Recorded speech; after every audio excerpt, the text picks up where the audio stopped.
Hey guys, so today we're going to be having a look at my favorite colourful palettes. Now, I did say that I was going to be doing like a mini series where I show you my favorite neutral palettes, show you my favorite pastel palettes, and show you my favorite colourful palettes. And so far I've done the neutral one, but I'm yet to film the pastel one, which will come soon. So if you're ready to see my favorite colourful palettes, just keep watching. Okay, so these are in no particular order. They're just palettes that I've picked out of my collection, which I feel like, yes, when I want a pop of colour, this is what I go for. So the first one on my list is always going to be the Take Me to Brazil palette by BH Cosmetics.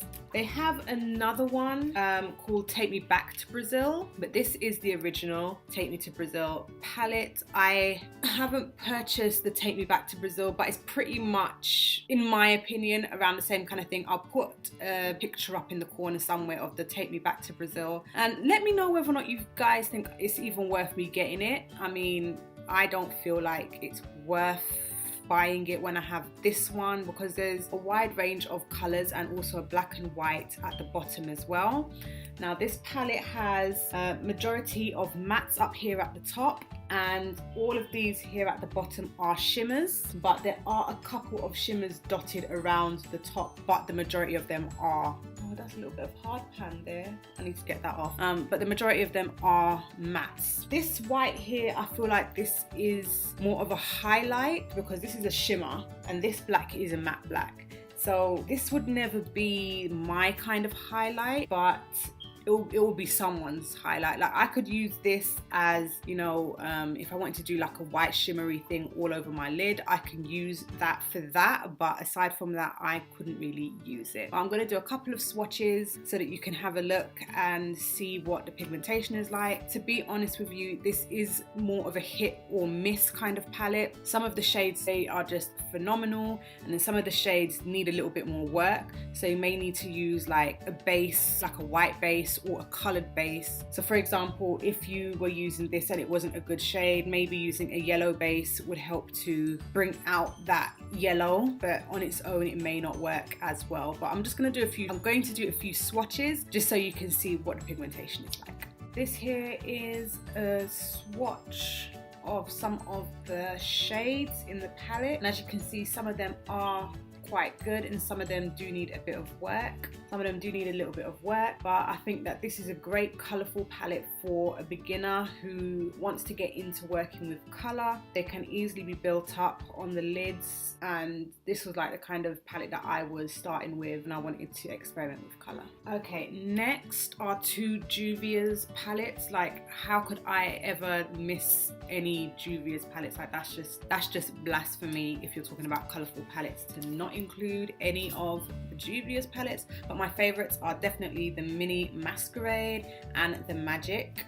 And just to show you the Mini Masquerade first, it's the top two rows which are the most colourful, and obviously we have neutrals there at the bottom, so we are focusing mainly at the top. I absolutely love this purple. Oh my gosh, this purple is just so beautiful. It's called Makeda or Makeda. It's just so gorgeous. Like, oh, beautiful. I absolutely love that shade. Like, look how easily it just glided onto my hand, and it does the exact same thing on the lid as well. So what I tend to do is get a flat brush, and once I've dug into that shade, I then just put one squirt of fixing spray and then I just glide it across the lid, and it is just phenomenal. Absolutely phenomenal. So I would say that if you are into like your blues and your purples, definitely pick up the Mini Masquerade or the large one, whatever you prefer. The large one is the same size as this one, and this is the mini one, so you can see that there is definitely a difference in size there. But if you're into your purples and your blues, these shimmers, seriously, you can't go wrong. And then moving on to the Magic palette. Oh my gosh. I think out of the two, I probably draw for the Magic a little bit more than the Mini Masquerade, because this is like completely colourful. But do you see, like, this has a few neutral shades as well, but more on the reddish side. The Mini Masquerade had more brownie neutrals, and this one has more orangey kind of shades that you can use in the crease. But look at these shades, oh my god, it's just so beautiful. It's just so beautiful. I'm gonna swatch just a couple for you. We've got a little man joining us now, and here are some of the swatches, minus the purple one which was from the Masquerade, but look at those, oh my god, they're just so pretty, and these can be built up. I tend to find that a lot of the time when I'm using these colourful shades that I don't really have to build them up, but because they're so pigmented, I tend to go in with a light hand, and then if I need a little bit more, then I go for a little bit more. But I try not to just dig in and then dispense it all over my eye, because that can go pretty drastic quite quickly. So I'll try to control how much I'm using just by using such a light hand, and that's with both the mattes and the shimmers. You're gonna say hi to everyone. Say hi. Everyone gonna say hi. Hi. All right then. Okay, so next we have the Urban Decay Moon Dust palette. Oh my god, I still have the box for it. It looks like this. Isn't that just phenomenal? I absolutely love it. So the Moon Dust palette, so beautiful. These are all shimmers though. I haven't even taken off the screen, the mirror protector thing. I kept that on there because there's just no point in me taking it off. But I absolutely adore this palette, okay? These are like pressed glitters. You would need to use a glitter glue, and obviously you can't create a full look using just this one palette, which is a shame. And I do need to draw for this a little bit more often than I already do, but whenever I do use this, I'm always happy with it. But you do need to use a glitter glue, otherwise you're going to find that it transfers a bit, and that's just not what we're looking for. So I'm going to swatch a couple of these beautifully gorgeous shades.